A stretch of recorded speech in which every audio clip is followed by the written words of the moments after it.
Hello everybody, I hope you are doing well and having a great week so far. This is my video for EDL 556 Technology and Higher Education. In this video, I will be discussing Module 7 assignment with you and exploring with you my ideas that has an impact within higher education. So without further ado, here we go.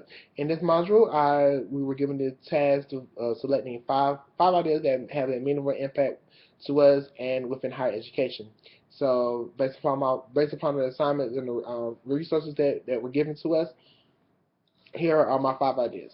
So for the first idea, which will be found on chapter 17 within our digital technology book, and under the section "Who goes to what college" on page 207, I saw the idea or the sentence that leaped out to me was top-tier institutions have resisted to the digital revolution, and the market that the job market or the job market conforms to them, meaning that the job market caters to them and their needs and their wants.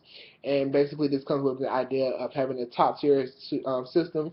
You don't know what the top tier system of institutions within the Ivy Leagues, such as your Yale, Harvard, Princeton, Browns. Those institutions, and basically the job market catering to them and their needs, meaning that they do not have to confine to the digital revolution that all the other institutions that are going through. This to me is very interesting because um, it seems as though that we're giving these toxic institutions or these institutions a leg out, meaning that they do not showing that they do not have to abide by the rules, which there's not an unwritten rule. There's not a unwritten rule of your university having to go into digital technology, but because of the fast moving pace of everything now being digital, being able to keep up with the times is very subtle and very strange. But of course, because that these top tier institutions are considered to be legacy, and all they do is keep having legacies, having accepting legacy applicants such as those people that have the ties to the university, whether through endowments or through parents, basically is excluding them from the process of anybody else, and therefore that they're giving themselves just the upper hand in a lot of things. And I saw that to be very interesting within higher education. Excuse me.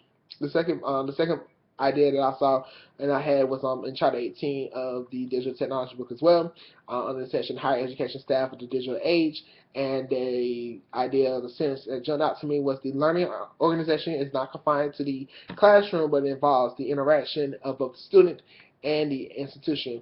Basically, the objective for an institution is to make sure that the student is prepared and get everything that they need, and making them realize that everything that they do is basically there is in a learning environment.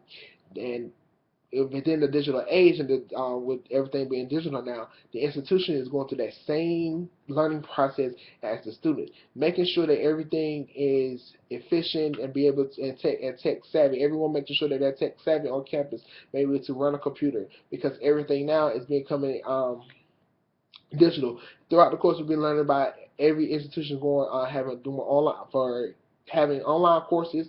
They're being able to offer their degrees all completely online, or even in some cases, for my current event a few weeks ago, actually going to having their degree program on a mobile device.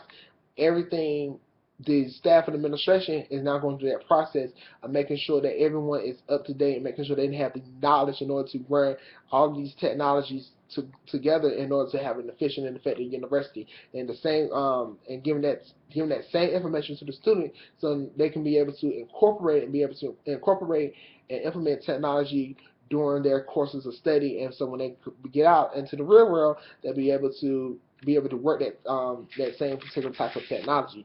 And so the change in format of the digital age from from the administrative standpoint, from top to bottom, had to be refined. Each position and each role has to be refined in order to fit the technology needs for that particular job and responsibility.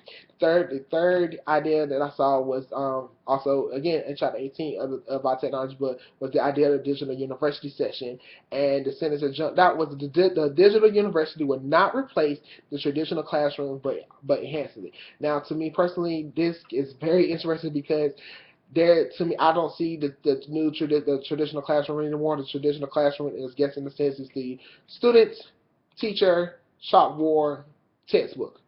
Now it's the student, teacher, maybe the classroom physically, or having some kind of knowledge and technology indication, whether it's been a computer, online course, Blackboard, something is component and ideal to the technology process. And it's very interesting that they say and has its impact in higher education because technology is to the point it's taking over. The traditional aspects are there. However, every professor now, old and new, coming in, have to make sure they have to incorporate technology because every student coming in now has some kind of technical technology knowledge in order for them to be able to grow and learn about the subject that's at hand. My fourth idea was, I'm trying to make sure I get everything down. Sorry, was the fourth idea that I had was that I saw was the Google article entitled "Google Priorities and Candidates and the Trends Are Changing," and it talks about the selection process of Google candidates, and it's very interesting to me. The idea I saw was that Google is bridging out away from the Ivy League students and making sure they're expanding their pool to other students within the university, meaning although they have their Ivy League students, they want to make sure they branch out to see other students that are doing more well and can be able to have access to the company. So showing that to me that now that just because you go to Yale or Harvard, the name on your degree or the name on your resume does not automatically get you the job. And that's the idea that a lot of students are having now, that the namesake is giving them the job. Just finished reading a book called Degrees in Inequality, Class, Culture, and Gender in American Higher Education. It's a great book by Ann Muller, if you have time to read it. And it talks about Yale students at times is leaning towards the name of their institution in order for them to get their foot into the door and make those connections. Google and a few other companies are bypassing that because they want to make sure that they have the very innovative people, the right person for the job, bypassing the grades and making sure that they're able to go and look towards the competencies, making sure they have the ability and the intelligence as well as the leadership skills in order for them to do the job effectively. So to me, that's very interesting.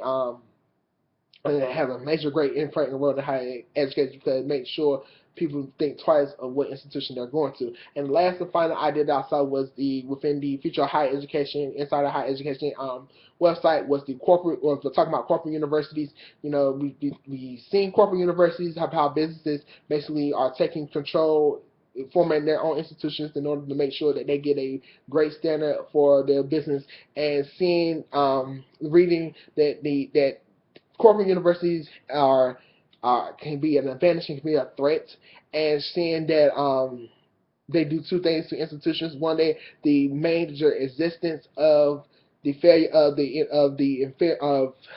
having the corporate universities shows that the failure of institutions not preparing, of other undergraduate institutions not preparing their students, and that the displaced enrollment of these institutions in the existing graduate programs.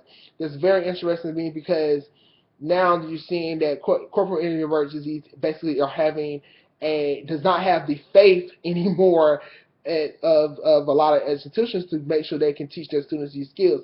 Normally, it used to be like, okay, I want to make sure you get enhanced on these skills for our company. However, now this is no longer the case. They're like, I don't even want to look at your degree because because your institution did not give you the skills. I want you to solely focus on what our company has to offer. And it's very interesting because that means they have lost, to me, faith within the higher education system, and now we as higher education administrators, future professionals, must kind of make sure that our institutions are enhancing those skills and build upon those skills that they're looking for. So these are my 5 ideas. Thank you so much for listening. If you have any questions, please let me know, and I will see you next time. Thank you. Have a great night.